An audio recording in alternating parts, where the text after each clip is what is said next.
Well, I'm delighted on this beautiful sunny day in Baltimore to be joined by Jim Brasseur. Jim, welcome. Thank you. And you chair the APS Group on Climate. This group formed historically, I guess formally we came into being last year, but it was an evolution that took maybe 2 or 3 years before that originated with the APS statement on climate change that was put out in 2007, late in 2007. About a year after that, there was a great deal of sort of discussion within the APS membership about this statement. A certain fraction of the membership disagreed with the statement. A larger fraction agreed with the statement, but there was a lot of controversial discussion about specific wording in the statement and so on. The result of all of that was for the APS to form a group to re-examine the statement, and they created an addendum, and that came out in 2010. It's a discussion on the statement. But a practical outcome was 2 petitions to form what is now this top group on the physics of climate. One petition came from Roger Cohen and colleagues, and another petition came from Kurt Callan, who was the president of the APS at the time. And those there's a formal petitioning with signatures and so on, and those were combined. They formed an organization committee to create this topical group. I was on the organization committee. We formed the bylaws, we formed the objectives of the topical group, what our boundaries are, which we'll talk about in a second, and why it's a useful thing in comparison to, say, other groups that exist on climate science. Then, once the bylaws were created, that group of organizational members became the nominating committee. We nominated people to run for the various executive officers. I was nominated for the chair and won that. And it was several months later, before the election procedure was over, we had now an executive committee. We then started working, we formed all the other committees, and we've been going ever since. All of what I just said at the end happened towards the end of last year, so we're a very new group, and we're sort of trying to understand exactly how to evolve. And what are the aims of the group? Right, so this is the important point.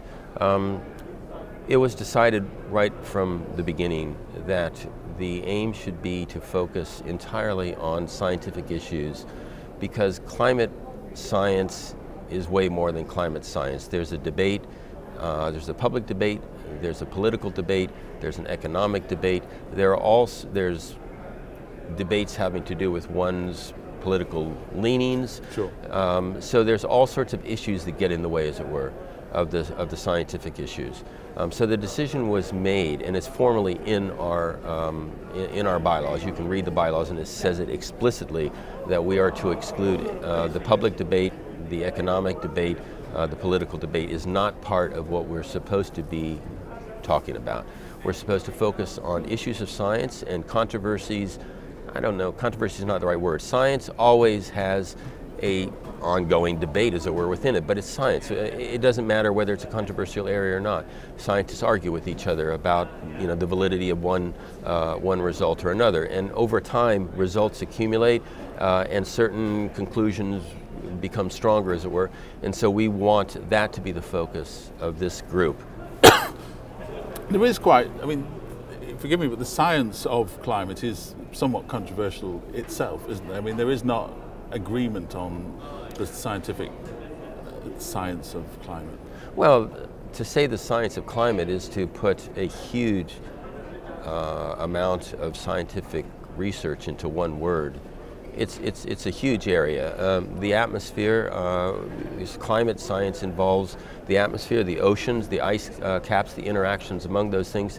It's highly variable in the scale. So we live in the narrowest part of the atmosphere, which is what's called the lower troposphere, which is about 1 kilometer or so from the surface of the Earth. But climate, the issues of climate, take you up to perhaps 100 kilometers and cover the entire globe. So you're going from scales from 1 kilometer to thousands of kilometers. The time is also a huge issue as well. Are we interested in trying to predict what's going to happen in the climate 10 years from now, 100 years from now, 1,000 years from now, or 1 year from now? Are we talking about an average change, or what about the variability? There's huge variabilities. Everybody recognizes that. Any scientist knows that this is a highly nonlinear, complex dynamical system, and it has huge variabilities in it. So how do we characterize the variabilities in addition to the mean?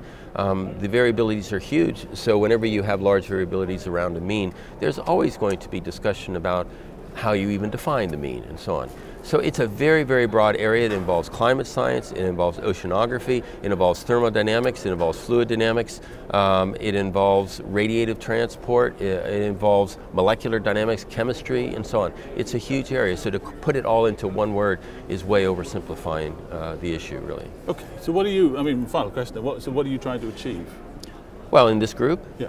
Well, what we're trying to achieve is, over the long term, to develop a group that tries as much as possible to divorce itself from arguments that have to do with one's political leaning, one's economic leanings, and et cetera, and to simply focus on quality science and argue about the details surrounding quality science. So what we would like to do as a group is try to identify the best done research that relates to climate, and then argue about details, where the data came from, error bars on the data, whether the conclusions that are drawn from the data are sort of going a bit too far or not. These are the kinds of debates scientists have all the time in every area, and we would like this group to focus on those issues in regards to climate physics. And the group's off to a good start. Well, I think so, but we're very new.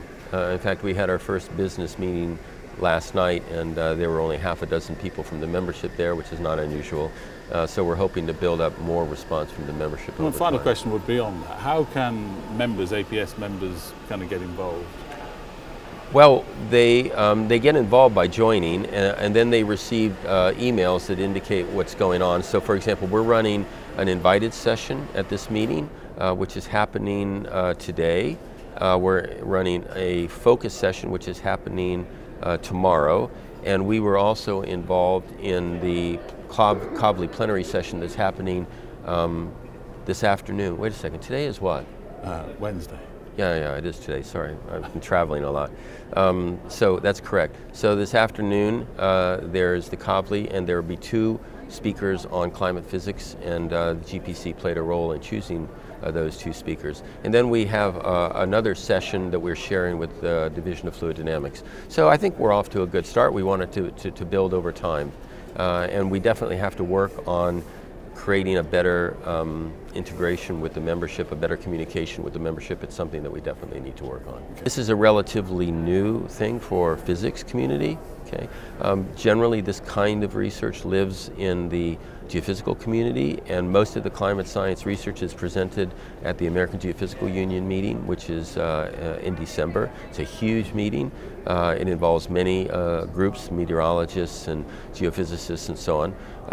And one of the points is that the group of geosciences and those who grow up in physics departments really do not communicate very well. So part of this is also an attempt to bring physics into the discussion, physicists into the discussion, and try to, over time, evolve a communication between the physics community and the geophysical community as well. Great. And the engineering community. Fluid dynamics lives primarily in engineering, and I'm a fluid dynamicist, and we have a division of fluid dynamics as well.